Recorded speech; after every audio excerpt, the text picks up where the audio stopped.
Assalamualaikum warahmatullahi wabarakatuh. Kali ini saya akan membahas tentang Clostridium perfringens. Clostridium perfringens ini adalah bakteri patogen memiliki bentuk basil, gram positif, non-motil, dan anaerob obligat. Dia dapat memproduksi kapsul, dapat membentuk spora, tapi dia lebih dominan tidak membentuk spora. Suhu hidupnya itu pada suhu 37 derajat Celcius sampai 36 derajat Celcius. Dia akan mengalami penghambatan ketika suhunya itu mencapai 50 derajat Celcius.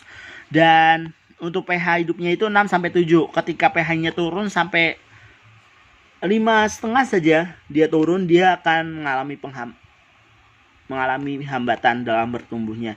Nah, untuk bakteri ini itu menginfeksi pada olahan daging dan susu, ataupun daging dan susu beserta olahan turunannya.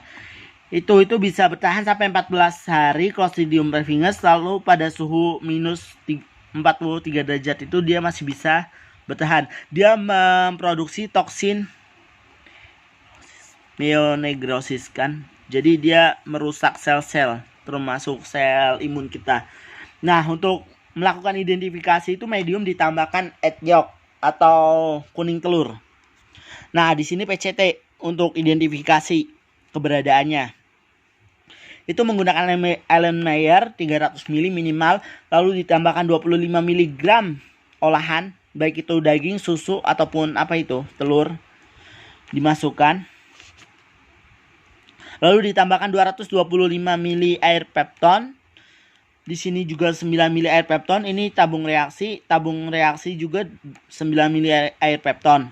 Lalu dari sini di pipet 1 ml dimasukkan ke cawan petri. Cawan petri ini itu mengandung medium TSC yang ditambahkan egg yolk atau kuning telur. Dimasukkan 1 ml, lalu dari sini juga ke sini 1 ml. Ganti pipet setiap pemindahan ya. Setiap pemindahan ke konsentrasi yang berbeda dia harus melakukan ganti pipet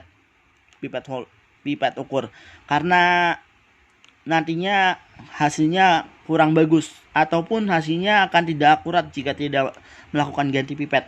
Jadi ganti pipet 1 ml dimasukkan ke sini 1 ml, ganti pipet, lalu 1 ml. Menggunakan KP juga bisa. Di sini harusnya air pepton dan juga masukkan ke medium. Ini nanti akan positif mengandung ini bakteri Clostridium perfringens jika di koloninya itu ada bintik-bintik warna kuning di sekitar koloninya. Nah, untuk melakukan uji biokimia untuk Clostridium perfringens ini, dia dapat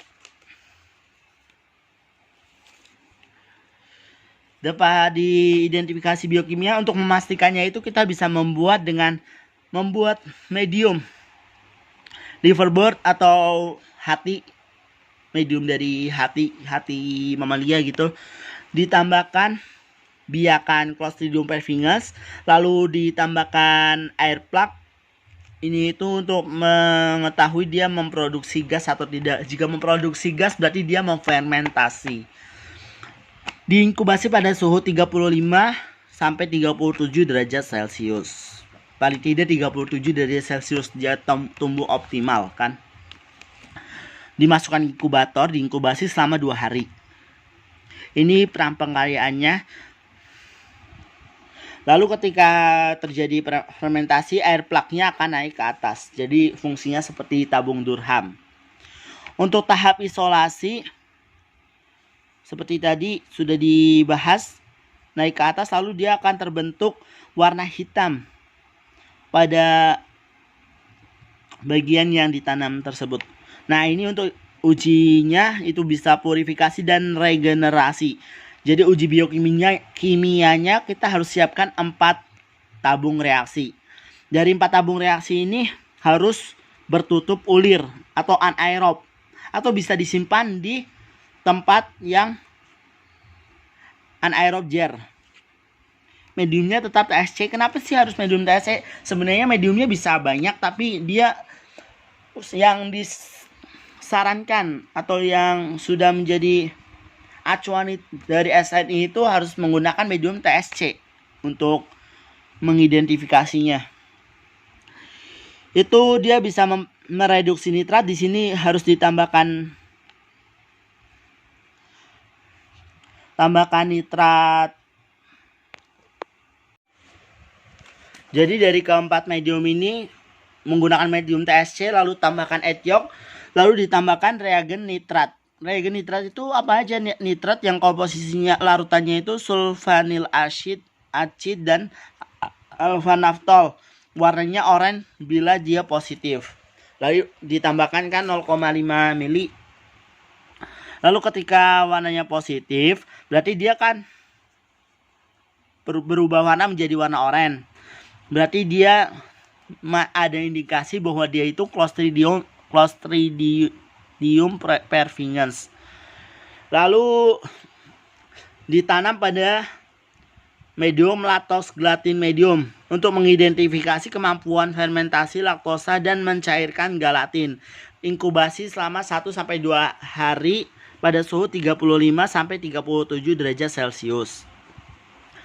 Nah, sama seperti ini. Jadi ditaruh di cawan peti, dimasukin medium. Lalu untuk uji ketiganya itu kemampuan fermentasi medium varifinose hasil positif dengan 1 mili suspensi.